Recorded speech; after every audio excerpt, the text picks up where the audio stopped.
Welcome to our quest tutorial on the marketplace. I'm Hutch, and right now we're going to take a look at how to pull a quest in from the marketplace, how to efficiently filter and search the marketplace to get the best use of your time in there, and then what it looks like and how to manage it once the quest is in your class.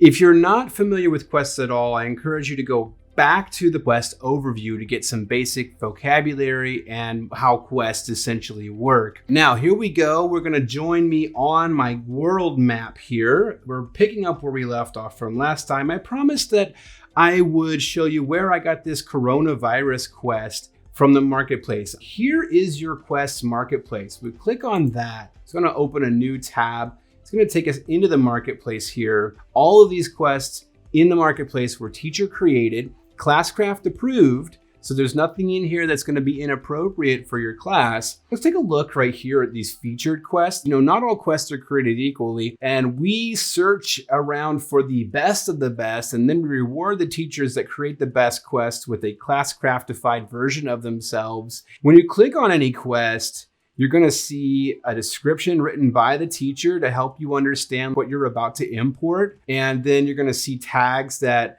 give you specifics about, okay, this is meant for general science or physics. It's mostly grade 9. I'm going to hit the back button.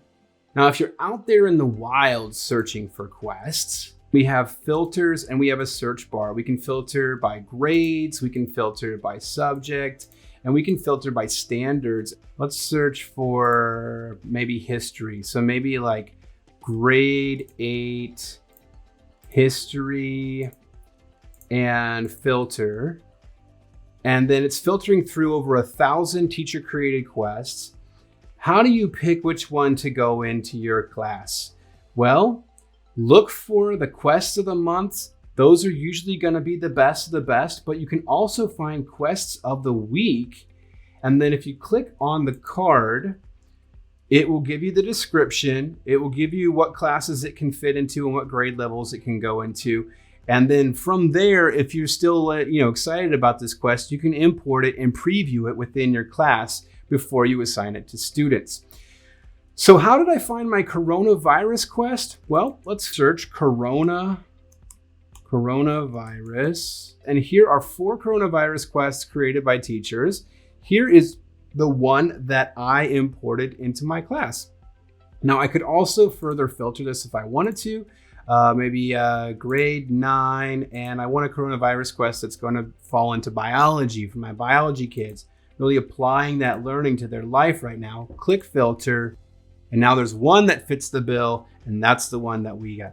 I'm going to click on the card. I'm going to read the description. Sounds good. I'm going to click on the import button. Away we go.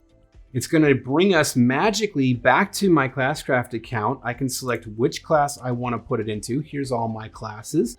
I'm always going to put it into the demo class first, so I can take a look at it and really mess around with it. And the things you want to look for are, you really want to look at the task objectives, and you want to check out, okay, what is the task that my students are going to need to do? Does that fit my students and my class?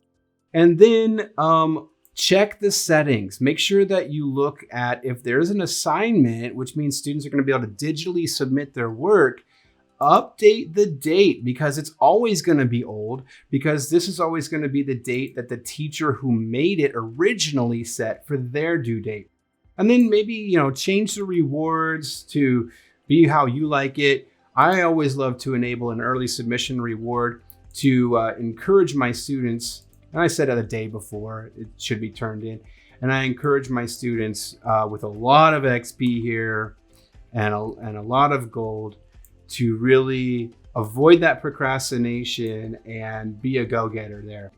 And so again, you're going to pull the quest in, you're going to preview it in your demo class, you're going to check the task, you're going to check the settings, check the due dates, and then you really should be good to go. The quest shouldn't be broken. There should be nothing wrong with the path or anything. Now, how do you manage these quests? Well, let's go back to our home And in the My Library feature, you can see all of your quests here in one shot. They are organized by alphabet. Here's my coronavirus quest. So I've pulled in the coronavirus quest twice. And so if I take a look at this one is hidden. And then I go back, and the one underneath that one, this one is visible. And so that's kind of my clue about like, okay, the visible one is the one I already edited and then I made visible so that I know this one is good to go. So I'm going to get rid of the extra one, the one that's hidden. And I'm going to click delete right there just to get rid of it. It gives me a warning. Are you sure? Yeah, I'm sure. And it's gone. You can also assign this to other classes. So I'm going to assign it to period 1 and period 2 here, and then click assign at the bottom right. And now it's in those classes. It's hidden by default. I can click this to make it visible. And now my period 1 students can start doing that quest right now. Thank you very much for joining me. This was how to search the marketplace and pull quests in and manage them once they're in your account. I hope that was helpful. And we'll see you next time to talk about how to pull in story mode quests and manage those in your account. Bye-bye.